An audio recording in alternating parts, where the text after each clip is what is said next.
देश के कई हिस्सों से कांवड़ियों के हंगामे की खबरें लगातार आ रही हैं। एक बार फिर यूपी के मुजफ्फरनगर में कांवड़ियों ने हंगामा मचाया और तोड़फोड़ की। कांवड़ियों ने मजदूरपुर पेट्रोल पंप के ऑफिस में जमकर तोड़फोड़ की और पंप कर्मचारियों को जमकर पीटा। घायलों को इलाज के लिए अस्पताल में भर्ती कराया गया है। बताया जा रहा है कि कांवड़ियों द्वारा आम की गुठली फेंकने से मना करने पर यह हंगामा हुआ। जानकारी के मुताबिक जनपद स्थित मंसूरपुर थाना क्षेत्र के दिल्ली देहरादून नेशनल हाईवे 58 पर उस समय कांवड़ियों ने तांडव मचाया जब मनोज नाम के शख्स ने कांवड़ियों को आम खाने के बाद गुठली फेंकने से रोका। इस बात पर कांवड़िया गुस्सा हो गए और उन्होंने तोड़फोड़ के साथ मनोज के साथ अन्य लोगों की लाठी डंडों से पिटाई कर दी। मौके पर मौजूदा लोगों ने इस घटना का वीडियो बनाकर वायरल कर दिया। कांवड़ियों का यह वारदात पूरे जनपद में चर्चा का विषय बना हुआ है। उसमें वो लड़के ना जाकर उन्होंने कहा था भाई पेट्रोल पंप है, इस पर आग लग जाएगी, तुम यहाँ बीड़ी ना पियो। कहना तू कौन रोकने वाला, बस जबरदस्ती लट बजा दिया सबने। आपका लड़का कैसी कंडीशन में है? कंडीशन उसमें है जो तो आईसीयू में। डॉक्टर क्या कह रहे हैं? तो डॉक्टर पता नहीं क्या कहेंगे, अभी क्या बताओ। यूपी के कुशीनगर में 14 साल की किशोरी के साथ हुए सामूहिक बलात्कार की घटना के 23 दिन बाद किशोरी अपनी जिंदगी और मौत के बीच चल रही जंग हार गई। हैवानों ने सामूहिक दुष्कर्म करने के बाद पीड़ित को जहर पिला दिया था।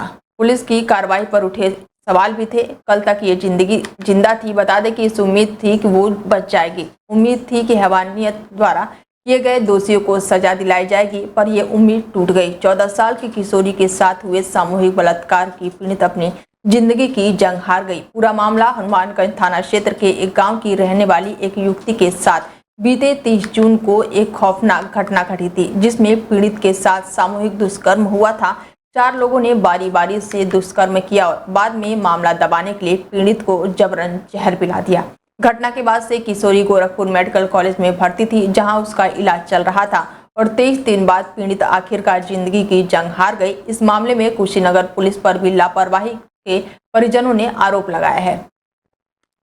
आनंद बाणे, राहुल बाणे, गोविंद बाणे, यही 4 जना का हमारे बहनी नौवा धैले बड़ी। कोई पुलिस मदद नहीं की हमारी। पुलिस चोरी से साथ होती, मदद करती। आज इस दिन हमारी बेटी नहीं देखती।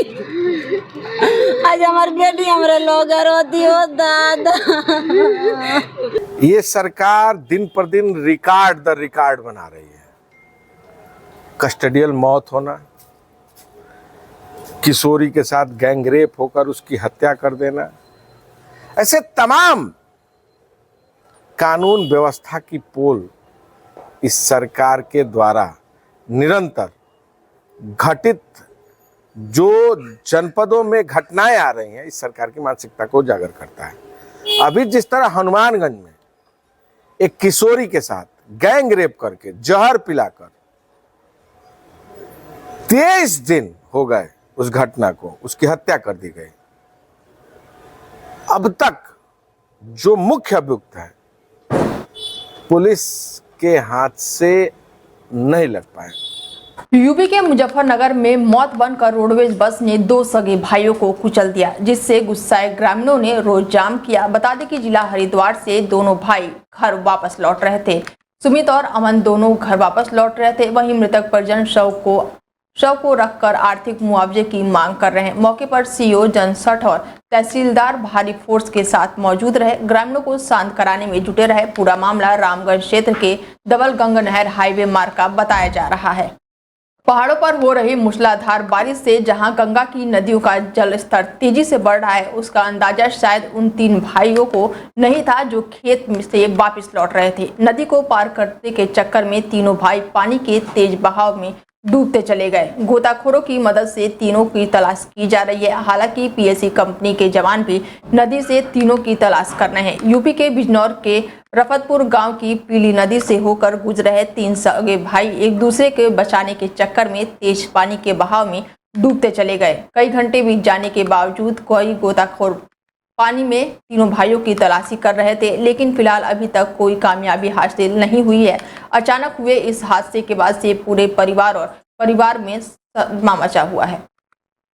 अफजलगढ़ क्षेत्र के रफतपुर गांव में 3 सगे भाइयों के डूबने की सूचना प्राप्त हुई, जिस सूचना पर तत्काल पूरी फोर्स मौके पर पहुंच गई है। गोताखोरों की मदद से तीनों सगे भाइयों को ढूंढा जा रहा है। फ्लड कंपनी भी रवाना है। कानून व्यवस्था संबंधी कोई समस्या नहीं। उत्तर प्रदेश में सावन का महीना आते ही मानसून एक्टिव हो जाता है। पश्चिमी यूपी के कई इलाकों में पिछले 3 दिनों से जमकर बारिश देखने को मिल रही है। इस हफ्ते बारिश का ये सिलसिला लगातार जारी रहेगा। हालांकि पूर्वी यूपी के लोग अभी भी गर्मी और उमस से परेशान हैं। राजधानी लखनऊ समेत कई ऐसे इलाके हैं जहां लोगों को उमस भरी चिपचिपी गर्मी से राहत नहीं मिल पा रही है। लोग अभी भी झमाझम बारिश का इंतजार कर रहे हैं। पूर्वी यूपी में कुछ जगहों पर हल्की फुल्की बारिश हो रही है। पिछले 24 घंटों में दिल्ली से सटे नोएडा, गाजियाबाद, मथुरा और आगरा समेत कई जनपदों में झमाझम बारिश देखने को मिली। तो वहीं आज सुबह से इन इलाकों में बारिश का सिलसिला लगातार जारी है, जिसकी वजह से कुछ जगहों पर जल जमाव भी हो गया है। आज प्रदेश के ज्यादा हिस्सों में बारिश का अनुमान जताया गया है। मौसम विभाग के मुताबिक आज अनेक जगहों पर गरज की बारिश की बौछारें पड़ने की संभावना है। इस दौरान प्रदेश के अलग अलग स्थानों पर भारी बारिश की चेतावनी जारी की गई है, जबकि पूर्वी यूपी से कुछ स्थानों पर गर्म और उमस की स्थिति बनी रहेगी। बारिश का सिलसिला 26 और 27 जुलाई को भी जारी रहेगी। पश्चिमी यूपी के अलग अलग स्थानों पर भारी बारिश की चेतावनी जारी की गई है। 28 से 30 जुलाई तक पश्चिमी यूपी के कुछ स्थानों पर बारिश हो सकती है। वहीं पूर्वी यूपी के अलग अलग स्थानों पर गरज के साथ बारिश की संभावना जताई गई है। इस दौरान अगले 5 दिनों में अधिकतम और न्यूनतम तापमान में कई बड़े परिवर्तन नहीं होने की संभावना जताई गई है। यूपी के बिजनौर में 7 साल के बच्चे का गला काटकर हत्या करने का प्रयास किया गया। जंगल में ले जाकर नाबालिग बच्चे का गला काटा गया। बता दें कि घायल बच्चे को जिला अस्पताल में भर्ती कराया गया है। इसके साथ ही जीजा ने अपने नाबालिग साले का गला काटने का आरोप भी लगाया गया है। बिजनौर के सलामाबाद भरार का पूरा मामला बताया जा रहा है।